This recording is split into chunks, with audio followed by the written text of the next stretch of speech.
If you are married, then this is for you. You cannot do anything. You're already married. Now we have to now make this work. The Bible says a man shall leave his father's house and cleave. To cleave means to be attached, to be bonded to his wife. It means the intention of God is when you are joined in matrimony, there should be no cause for separation or divorce. That is the desire of God. If you look at the Old Testament, the Jews, they received the law from Moses. And Moses said, if you're no longer pleased with your wife, give her a bill of divorcement. And then they asked Jesus when he came into the earth. This is what Moses said. What do you say? He said, that law you received from Moses, it is because of the hardness of your heart. The Old Testament and the laws in it were given because of the hardness of the heart of the people, not just the law for marriage. But in the New Testament, now that we have received the Spirit of God, God now brings the standard of what he desired from the beginning, which is don't divorce except for infidelity.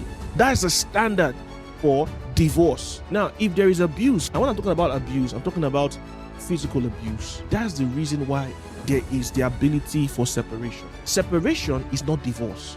If you have a loved one that falls ill and their ailment is contagious, what do? Are you going to say because we're married, we have to stay together?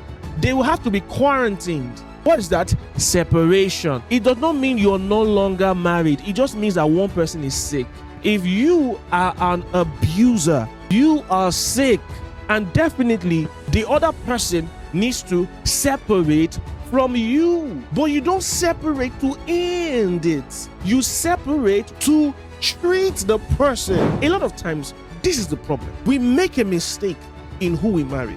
It's either you did not marry Jesus in your singlehood, you lived your life anyhow, and now, even when you entered into courtship, God clearly told you, this person does not represent me. You ignored him. And then you got into marriage, and all of a sudden, you just think it's going to work. The problem was not the marriage. The problem was even from your singlehood. So the solution now is not to divorce. Because if you keep doing that, you have clearly shown that you are not interested in obeying God. You have shown a pattern that you don't care for the instructions of Scripture.